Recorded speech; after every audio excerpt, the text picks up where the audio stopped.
पुढचा क्वेश्चन बघू आपण. Describe with neat circuit diagram how will you determine the internal resistance of cell using potentiometer. पोटेन्शियोमीटरचा वापर कशा कशासाठी होतोय आपण बघितलं. एक, कंपॅरिझन ऑफ ईएमएफ. कंपॅरिझन करण्याचे दोन मेथड आहेत, डायरेक्ट मेथड आणि सम अँड डिफरन्स मेथड.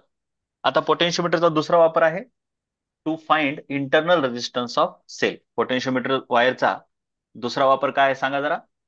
पोटेन्शियोमीटर इन्स्ट्रुमेंटचा दुसरा वापर काय सांगा.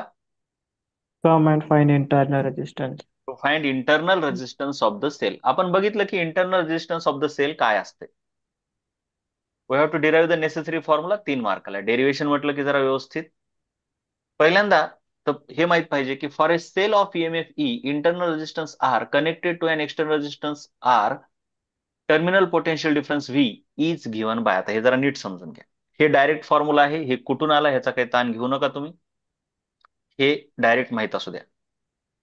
म्हणजे हे जे वाक्य बोललंय ते कशाविषयी बोललंय. एक सिंपल डायग्राम काढून देतो तुम्हाला मी.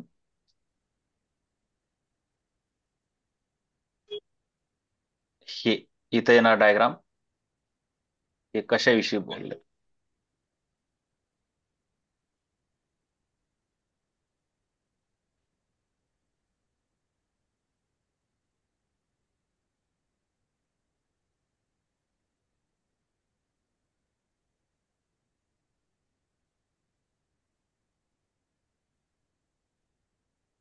समजा एक छोटस असं सर्किट घेतलं आपण.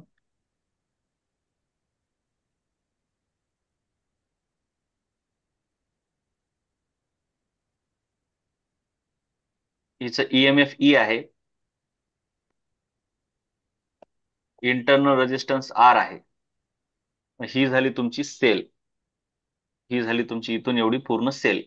तिचं इंटरनल रेजिस्टन्स आणि ईएमएफ असं दोन्ही मिळून. त्याच्यानंतर सर्किटमध्ये लावलं तुम्ही एक्सटर्नल रेजिस्टन्स.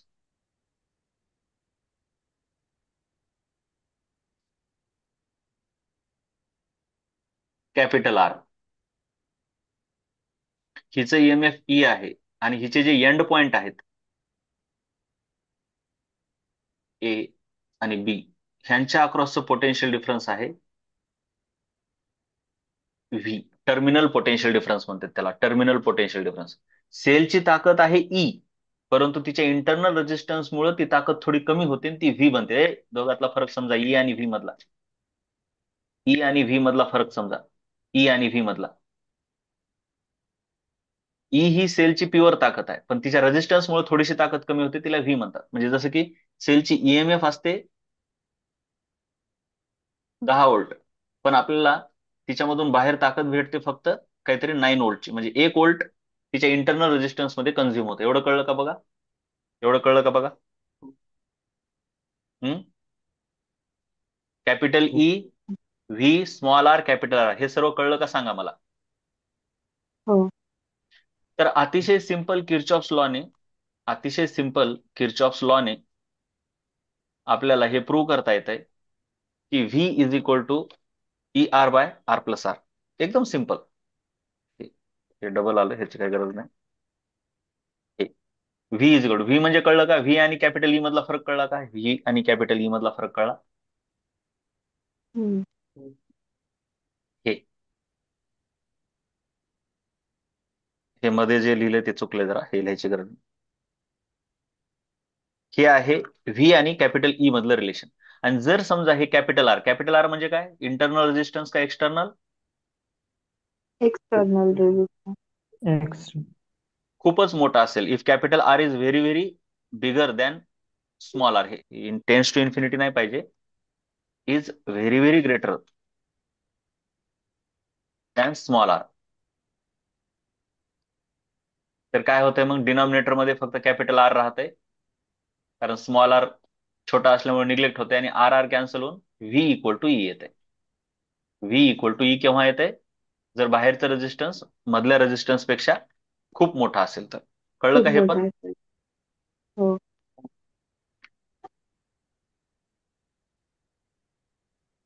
हे फॉर्म्युला मात्र तुम्हाला लक्षात ठेवावा लागेल, ह्या कामाचा फॉर्म्युला आहे. त्याच्यानंतर हे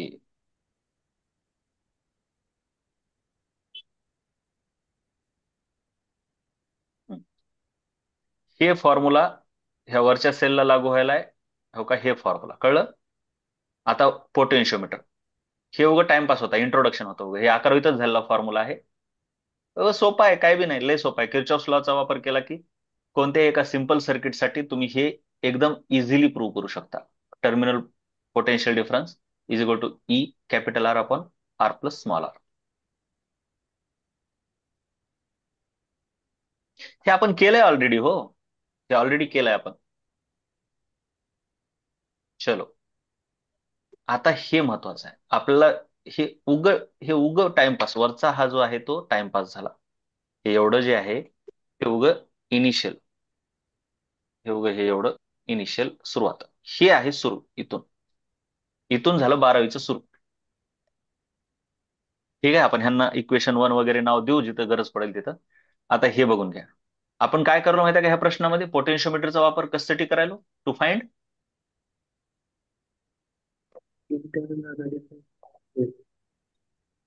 बोला, to find internal resistance. Internal resistance of the of cell. ठीक आहे, इंटरनल रेजिस्टन्स ऑफ सेल. बघा, internal resistance of cell find करण्यासाठी आपल्याला हे असं वर सर्किट जोडून घ्यायचं. ही सेल आहे जिचं की इंटरनल रेजिस्टन्स काढायचंय. ही तर पोटेन्शियोमीटरची मेन सेल आहे, हिचा काही टेन्शन नाही, ही ऑलवेज असते. हे पोटेन्शियोमीटर इन्स्ट्रुमेंट इथून एवढं असतंय, आपण वर काहीतरी असं लावत असतो गरजेनुसार, वेगवेगळ्या वेळेस वेगवेगळं लावतो. कळाले का काही? हो. प्रश्नानुसार काय व्हॅरी होतंय हे इथलं व्हॅरी होत असते.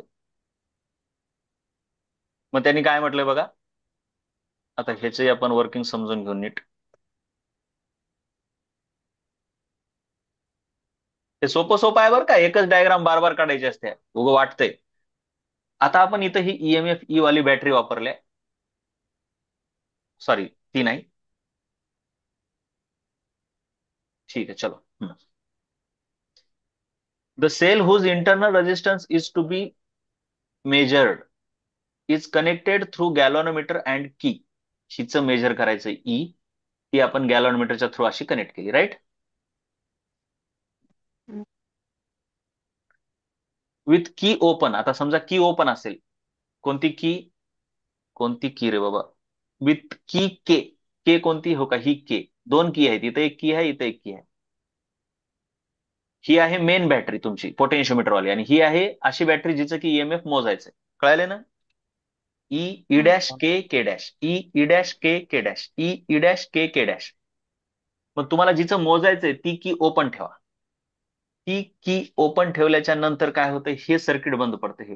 हे वाला सर्किट जे दिसायला ते बंद पडते, बरोबर का? हे सर्किट येत नाही मध्ये. हम्म. ते झेपायले का रे? हो. हम्म. हो. म्हणजे तुमचं सर्किट कोणतं राहते, फक्त हे इथून असं असं असं असं असं असं असं, हे एक सर्किट, आणि हे बी सर्किट चालू राहते. बंद कोणतं राहते? हे वालं बंद राहते, की ओपन आहे. मग ते काय म्हणते, नल पॉईंट समजा तुम्हाला L1 भेटला, की ओपन असताना नल पॉईंट L1 भेटला, तर मग तुम्हाला माहिती आहे ह्या सेलचं EMF is equal to K into L1. असंच असतंय ना, हो. असंच काढलंय आपण दरवेळेस, के इंटू हम्म. L1. त्यालाच आपण काय म्हणतो, हे के म्हणजे काय असते, व्ही बाय एल असते, पोटेन्शियल ग्रेडियंट, बरोबर का? हम्म. हो. व्ही म्हणजे हिनं प्रोव्हाइड केलेली ताकद व्ही, आणि एल म्हणजे ही टोटल लेंथ. माहिती आहे ना एवढं, हे ही टोटल लेंथ. हो. जर आपण ही की क्लोज केली, ही जर की क्लोज केली, ही जर की क्लोज केली, आता हे जरा नीट समजून घ्या. ओके, तर the cell supplies current through the resistance R, म्हणजे ही सेल काय करते, ही सेल अशी इथं सर्किट क्लोज होते. हे सर्किट क्लोज होते का रे? एवढं हे बघा बरं, हे सर्किट असं, हा,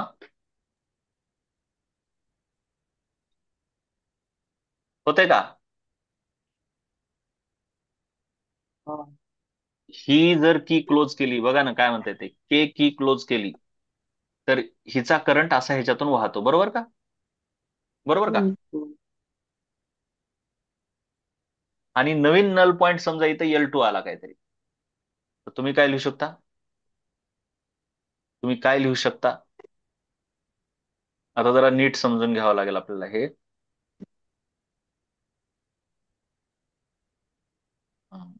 बर. E is equal to KL1.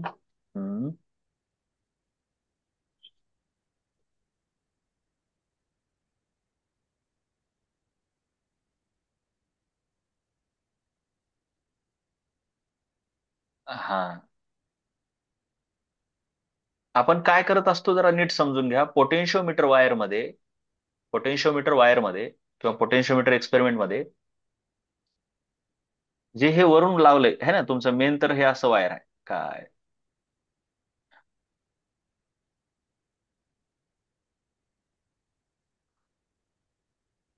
की वगैरे काय काय आहे, हे असं आहे तुमचं मेन. आणि इथं तुम्ही जे काही लावता हे डिव्हाइस, आणि त्याला नंतर मग असं गॅलॉनमीटरनं असं इथं टच करता. गॅलॉनोमीटर मध्ये नल पॉईंट असला म्हणजे नल पॉईंटचा अर्थ की तिथून करंट वाहिना झाला. आता ही जी सेल आहे, ही म्हणजेच हो का, हे पार्ट आहे का नाही? हे दिसलं काय? सुरुवातीला काय होतं, नल पॉईंट होता आणि हे सर्किट काम करत नव्हतं. हे वाला सर्किट काम करत नव्हतं. म्हणजे ह्या सेलमधून करंट निघत नव्हता बिलकुलच बाहेर, बरोबर? हो. मग सेलमधून करंट निघला गेला की तिची ताकद असते ई. पण आता आपण काय केलंय,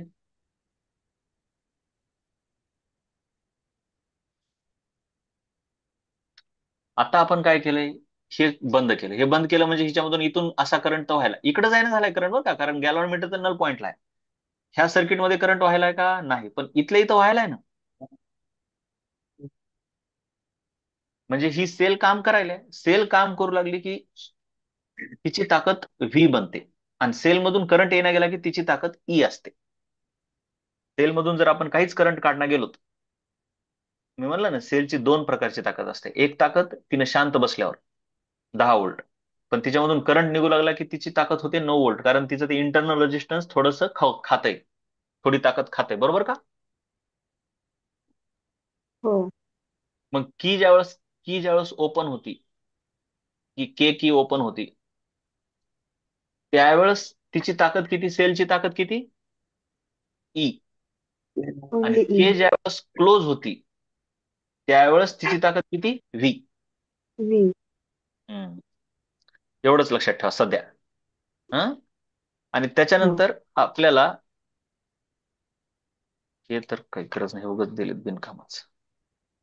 मग की ओपन असताना तिची ताकद किती घेतली? E is equal to K × L1. Null point L1 ला होता. आणि की क्लोज असताना तिची ताकद काय घेतली? व्ही. आणि ती व्ही इज इक्वल टू तिचा नल पॉईंट L2 आला. एवढं कळलं का? हो. दोनच कंडिशन आहेत. के ओपन असताना तिची ताकद बरोबर KL1, नल पॉईंट L1 आहे. के ओपन असताना नल पॉईंट L1 आहे म्हणून ई इक्वल टू KL1 लिहिलं. आणि की क्लोज असताना नल पॉईंट L2 ला आला म्हणून ई इक्वल टू लिहायच्या आता व्ही लिहावं लागते, कारण तिच्यामधून करंट चालला इथं. व्ही इक्वल टू हम्म. KL2. एवढं कळलं का बघा? केलं. हो. ई म्हणजे सेलची प्युअर ताकद आणि व्ही म्हणजे सेलमधून करंट जाऊ लागला की त्यावेळेसची ताकद. अशा दोन ताकदी त्यामुळे. लक्षात आल्या. आणि मग आता ह्या दोघांना डिवाइड करा. डिवायडिंग हे जरा इथं थोडं गरज नसणाऱ्या गोष्टी दिल्यामुळे उगाच हे झालंय. आता मी इथं काय करतो, एक तर ह्याची गरज नाही, की ओपन, त्याच्यानंतर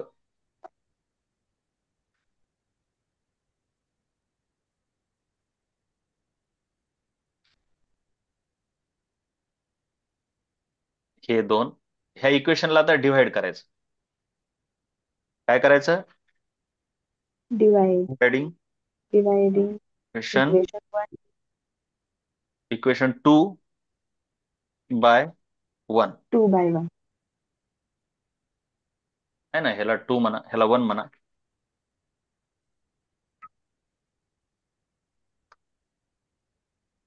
तुम्ही जरा बारीक बारीक गोष्टी लक्षात ठेवा बरं का. इथं अगोदर ई लिहिलंय आणि नंतर व्ही लिहिलंय बरं का. हम्म. हम्म. मग डिवाइड केल्याच्या नंतर V by L is equal to L2/L1 येते. Yes, yes.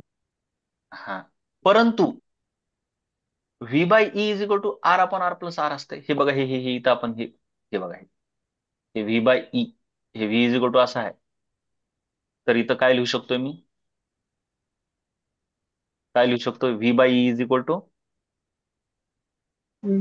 R by R plus R. V by E is equal to R by R plus R. ह्याला आपण इक्वेशन 1 म्हणू. ह्याला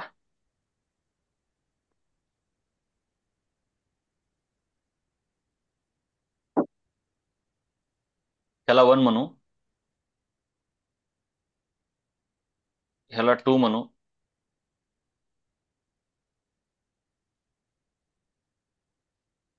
आणि ह्याला 3 म्हणू.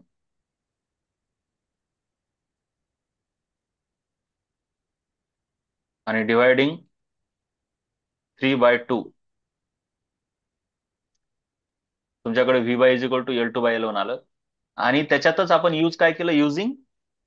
त्याच्यातच कुणाला यूज करायचं? अँड कुणाला यूज केलं सांगा? Using equation 1 ला. ए बोला रे, कुणाला यूज केलं? बाकीचे बोला बाळांनो. Question 1. इक्वेशन 1. हे 1 आणि 2 ला डिवाइड केलं एवढं आलं. आणि पुढे इक्वेशन 1 ला वापरलं की हे आलं. आणि मग आता ह्याच्यावरून जर तुम्ही रिअरेंज केलं आणि सॉल्विंग केली, रिअरेंजिंग अँड सॉल्विंग, तर तुम्हाला आर इज इक्वल टू असं येते. पण हे तुम्हाला डायरेक्टली कळायचं नाही, तर रिअरेंज करणं म्हणजे त्यांना अगोदर इनव्हर्स लिहू. त्याला त्याला आपण जर इनव्हर्स लिहिलं, बघा आता हे कसं डिराईव्ह करायचं ते सांगतो मी तुम्हाला. पहिल्यांदा काय करू आपण? दिस इम्प्लाइज काय आहे ते सांगा. ह्याला जर उलट केलं मी, तर R plus R divided by R is equal to काय Divided येईल by सांगा R बरं. E by V. नाही, ते ई सोडून द्या आता, ईचं काही काम नाही, ते लेंथचं काम आहे आता. काय येईल सांगा? L1 by L L2. by L2. ठीक आहे. त्याच्यानंतर हम्म. आता ह्यालाच दिस इम्प्लाइज काय करू आपण? RHS ला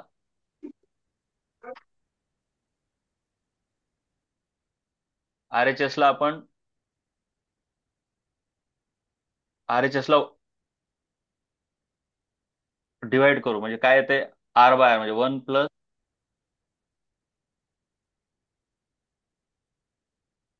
आर बाय आर, असंच का रे? Is equal to L1 plus L2, L1/L2, right का?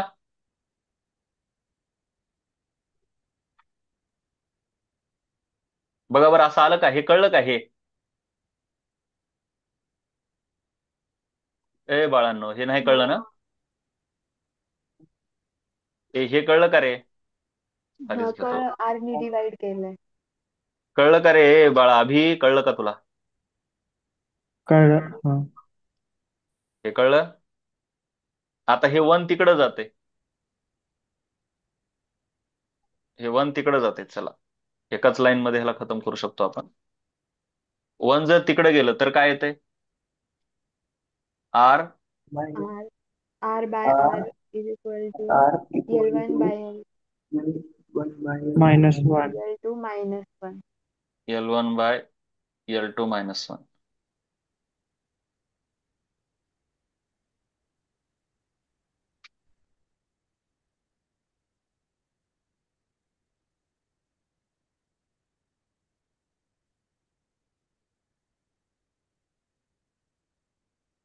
हम्म. त्याच्यानंतर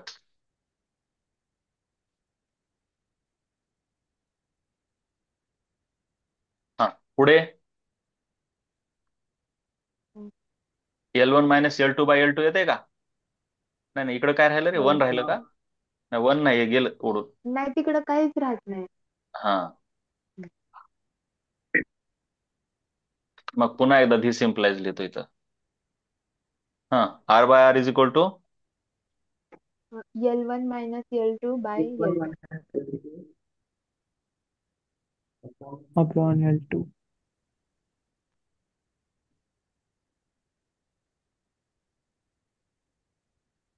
बघा, असं आलं का?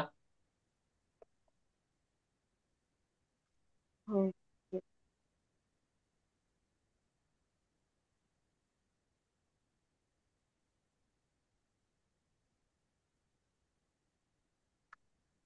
मग हे आलं.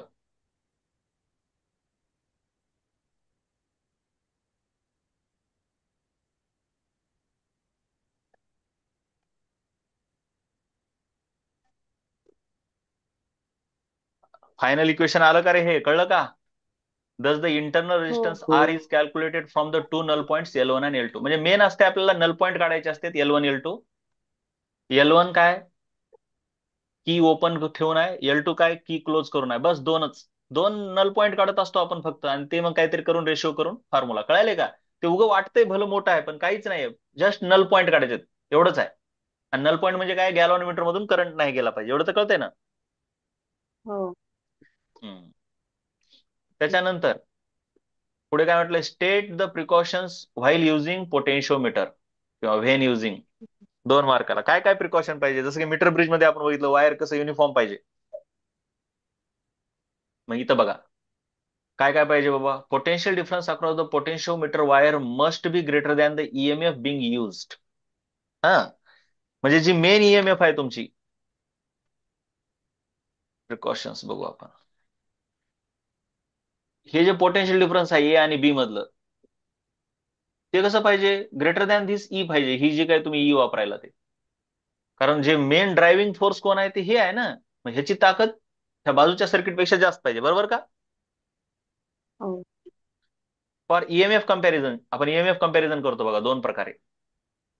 ड्रायव्हर सेलचं EMF should be greater than test cell. Driver cell म्हणजे ती ही, ड्रायव्हर सेल म्हणजे ही आहे, ही ड्रायव्हर सेल. कळलं का? मेन. आणि टेस्ट सेल ही आहे. कळायला का? हो. मग कुणाचं ईएमएफ जास्त पाहिजे, ड्रायव्हरचं का टेस्टचं? ड्रायव्हर सेलचं. Driver. आणि फॉर कॉम्बिनेशन मेथड, ड्रायव्हर सेलची ईएमएफ, हे ड्रायव्हर सेलच्या ईएमएफ ला आपण ई म्हटलं बरं का. ड्रायव्हर सेलचं ईएमएफ हे E1 प्लस E2 पेक्षा जास्त पाहिजे, कारण तिथं बेरीज होते ना कधी कधी. मग खूप कॉम्बिनेशन मेथड म्हणजे सम अँड डिफरन्स मेथड होती का नाही? For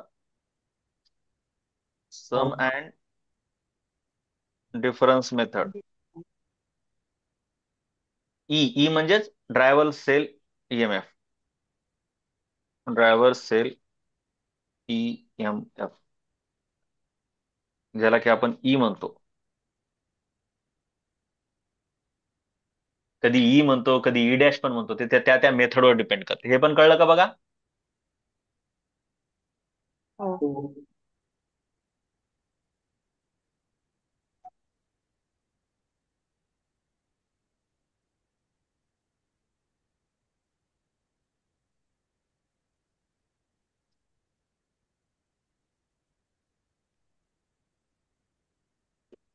sum and difference method.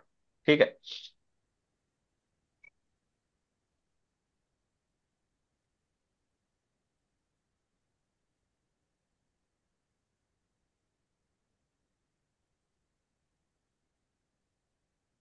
हे वरचं आहे फॉर डायरेक्ट मेथड.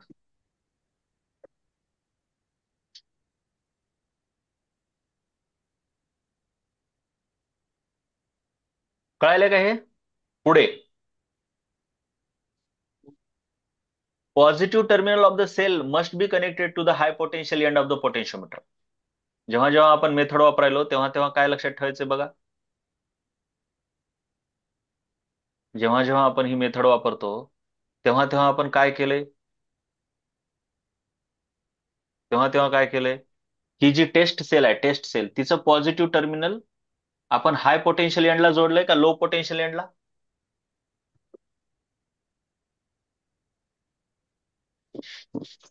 हम्म, हाय पोटेंशियल एंड बोला. हाय पोटेंशियल. हा, हाय पोटेंशियल. ही जी ड्रायव्हर सेल आहे ना, तिचं हे हाय पोटेन्शियल असतं, हे 10 व्होल्ट, आणि हे समजा इकडचं काहीतरी -10 व्होल्ट. -10. मग हे जे आहे ए, ते ह्याला जोडल्यामुळे हे हाय पोटेन्शियल एंड आहे, आणि हे जे बी आहे ते लो पोटेन्शियल एंड असते, बरोबर. हो. बर, पुढे त्यानंतर potentiometer wire must be uniform to maintain the constant potential gradient. हे तर महत्वाचं आहे, पोटेन्शियोमीटर वायर हे युनिफॉर्म असलं पाहिजे, थिकनेस त्याची, डायमीटर वगैरे, ठीक आहे. हम्म. आणि पुढे the potentiometer wire should be long and have low temperature coefficient. Temperature coefficient का लो? कारण का जरा टेम्परेचर चेंज झालं की त्याचा रेझिस्टन्स चेंज होऊ नये म्हणून. आणि ते लांब असलं पाहिजे, ते लांब असलं पाहिजे म्हणूनच हे असं असं करून घेतलं त्याला आपण, गोल गोल गोल, कळलं का? हो. हे प्रिकॉशन्स आहेत. त्याच्यानंतर पुढे काय म्हणलंय, question number 23, what are the applications of potentiometer or state the use of potentiometer. Application सांगा कस कशासाठी आपण वापरलो. एक आपण त्याला वापरतो व्होल्टेज डिवायडर म्हणून. ते काय असते पुढे बघू आपण. It can be use to vary and control the output voltage from power supply, बघू आपण, पुढे आहे क्वेश्चन. पुढे त्याला आपण ऑडिओ कंट्रोल म्हणून वापरू शकतो. Potentiometer is used in audio systems for volume control. आपण जे व्हॉल्यूम कमी जास्त करतो का नाही, तिथं पोटेन्शियोमीटरचा वापर असतो. टोन ऍडजस्टमेंट करता येते. आणि ऑदर सिग्नल कॅरेक्टर म्हणजे काय? ऑदर सिग्नल कॅरेक्टर म्हणजे काय? टेपमध्ये वेगवेगळे कॅरेक्टर असतात बघा, तुम्हाला बेस वाढवता येते, फ्रिक्वेन्सी वाढवता येते, काय काय करता येते, हे सर्व पोटेन्शियोमीटरचा वापर करून करता येते. त्यासाठी आपण काय स्लायडर्स वापरतो किंवा रोटर्स वापरतो. स्लायडर म्हणजे कळतंय का? ते डीजे वगैरेचं कुठं बघितलं असेल बघा, असं वायर असते आणि त्याच्यावर स्लायडर असते, हे स्लायडर वर खाली केलं की आवाज वगैरे चेंज होते, हे स्लायडर असते. काय माहिती आहे का स्लायडर? हम्म. माहिती आहे. आणि दुसरं असते व्हॉल्यूम कंट्रोल करण्यासाठी फिरवायचं गोल, गोल. Rotating knob. म्हणजे दोन प्रकारे बटणं असतात, एक स्लायडर्स किंवा स्लायडिंग टाईप, त्यांना फेडर्स म्हणतात. आणि रोटेटिंग म्हणजे आपण जे की गोल फिरव, ते आता राहिलं नाही काहीच, सर्वच आता डिजिटल झालंय, पण रोटेट ज्यांना करतो त्यांना नॉब्स म्हणतात. त्याच्यानंतर पोटेन्शियोमीटर वायरला आपण सेन्सर मध्ये वापरतो. When connected to a moving part, it can act as displacement or motion sensor. The voltage change is calibrated to measure the movement. म्हणजे एखादं, आता ते डायरेक्ट लक्षात असू द्या, समजा एखादं मुव्हिंग पार्ट आहे, तर ते पार्ट किती मूव्ह व्हायलाय हे जर शोधायचं असेल, तर तुम्ही ह्याला पोटेन्शियोमीटर जॉईन करून टाका, पोटेन्शियोमीटर. मग ह्याच्या मुवमेंट नुसार इथलं पोटेन्शियल चेंज होतंय आणि तुम्हाला कळतंय की ही वस्तू किती मूव्ह व्हायला, ठीक आहे. आणि आपण जे बघितलं हे ठीक आहे, हे वरचे आपण बघितलेच नाहीत, पण त्यानं सांगितलं, आपण बघितलं मेजरमेंट ऑफ ईएमएफ साठी पोटेन्शियोमीटर आपण वापरतो, बरोबर आहे. टेस्ट हो. सेलचं ईएमएफ मेजर करण्यासाठी. ह्याचा सर्वात मोठा फायदा काय, की टेस्ट सेल मधून कसलाही करंट न काढता त्याने ईएमएफ मेजर करते, बरोबर का. हम्म. पुन्हा comparison of EMF, direct method, indirect method मध्ये बघितलं आपण. आणि तिसरं internal resistance of the cell काढण्यासाठी पण आपण पोटेन्शियोमीटरचा वापर केला. कळलं एवढं? हो. पुढचा क्वेश्चन आहे, explain the use of potentiometer as voltage divider. हे बघा, हे पहिलं, हे व्होल्टेज डिवायडर आपल्याला हे आहे. हे दोन मात्र नाहीत आपल्याला, ह्याचं वर्किंग नाहीये. आता व्होल्टेज डिवायडर म्हणून पोटेन्शियोमीटर कसं वापरायचं, आपण पोटेन्शियोमीटर कशासाठी वापरलं बघा जरा. Voltage divider, measurement of EMF, comparison of EMF, internal resistance of the cell. त्याचे फॉर्म्युले एकदाच मी देतो खाली, पण पहिल्यांदा आता व्होल्टेज डिवायडर म्हणून आपण पुन्हा एकदा बघा.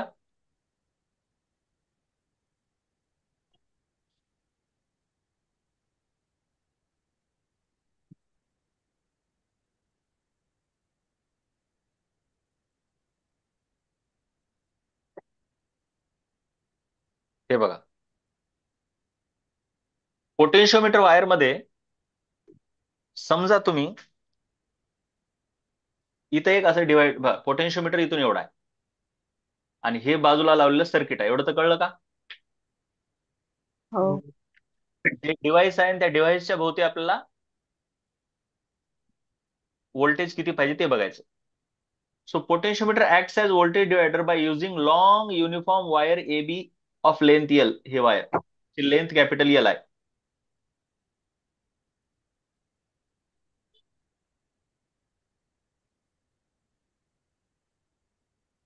This sets up uniform potential gradient V by L along the wire. आपण बघितलंय पोटेन्शियोमीटर मध्ये काय असतं, ह्या ए पासून बी पर्यंत पोटेन्शियल ग्रेडियंट असते. पोटेन्शियल ग्रेडियंट असते म्हणजे काय, युनिफॉर्म रेटनं व्होल्टेज कमी होत जातं. इथं 10 असेल, इथं 8 होतं, इथं 6 होतं, इथं 4 होतं, इथं 2 होतं, इथं 0 होतं. काय कळायलंय का?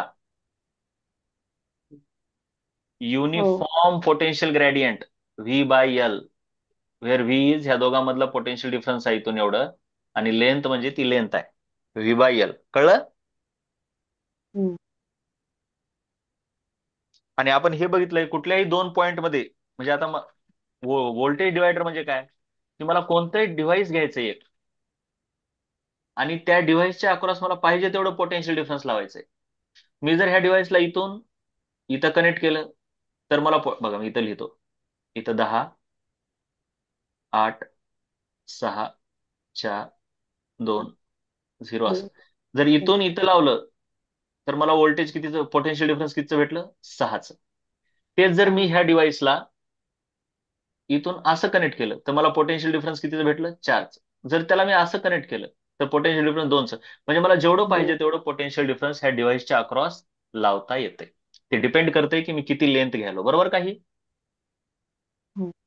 So potential difference across device is proportional to L. आणि आपल्याला हे पण माहिती आहे, जर तसं असेल तर मग potential difference across AP upon total potential difference is length of AP upon total length. असं लिहिता येईल का आपण बघा. टोटल. हो. हो. त्या एपी लाच एल वन म्हटलंय त्यानं. हे बघा एपी ला एल वन म्हटलंय, दिसलं का? हम्म. जे की ते डिव्हाइसला अटॅच केलेलं आहे. हे बघा हे दिसतंय का, हे एल वन इथून इथपर्यंत. मग potential difference across AP is given by V into L one by L. हे पण पटलं का बघा. हो. अरे थोडक्यात हे असंच आहे बघा, V by L into L one आहे का नाही. हो. पण हे व्ही बाय एल काय असते, के. मग के इंटू एल वनच ते. आहे का. ते. हो. मग हे आहे पोटेन्शियोमीटर ऍज व्होल्टेज डिवायडर. जेवढं पाहिजे तेवढं व्होल्टेज आपल्याला डिवाइड करून घेता आलं. बस इतकंच आहे.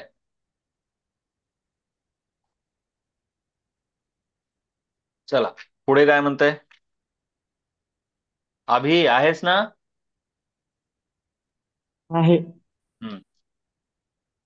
पुढे काय, हे सर्व प्रश्न अतिशय चांगले तुम्हाला लिहून दिलेत मी, हे पाठ करायचे. The jockey should not be slided along the potentiometer wire. आता हे सोपं आहे. पोटेन्शियोमीटर जे आहे त्याच्यामध्ये जे हे वायर आहे ए बी, त्याच्यावर जॉकी टॅप करायची. ही जॉकी असते का ना अशी गॅल्व्हनोमीटर, अशी टॅप करायची, घासायची नाही. कारण घासल्यावर ती वायर खराब होईल ना, वियर आणि टियर होईल. Hmm. Sliding jockey on the potentiometer wears out. Wears out म्हणजे खराब करून टाकते वायरला. Then fall in the potential along the wire. Fall in the potential along the wire म्हणजेच पोटेन्शियल ग्रेडियंट. हे कळते का काही तुम्हाला. Fall of potential along the wire म्हणजेच potential gradient becomes non uniform. पण आपल्याला हे फॉल कसा पाहिजे, युनिफॉर्म पाहिजे. Hence jockey should not be slided repeatedly on the potentiometer wire.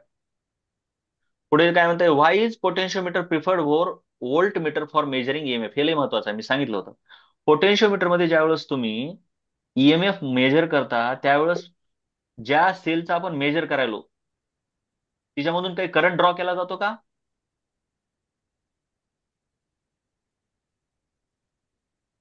बोला. नाही. बोला. नाही. हम्म. बोला. नाही.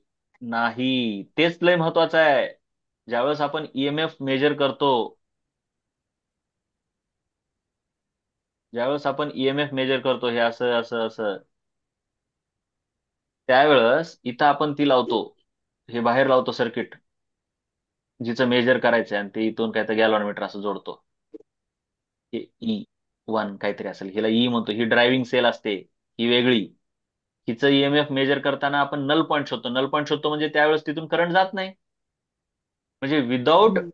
drawing any current through the cell, we can measure the EMF using potentiometer. But दुसरं एक असते पोटेन्शियल मेजर करण्याचं, व्होल्टमीटर असते. पण ते व्होल्टमीटर काय करते? करंट काढते आणि मग मोजते.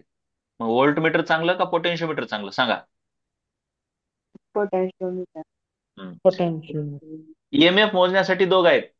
एक आहे पोटेन्शियोमीटर, दुसरा आहे voltmeter. Voltmeter should ideally have infinite resistance so that it does not draw the current from the current circuit. कुणाचे पोटेन्शियल मोजायचं झालं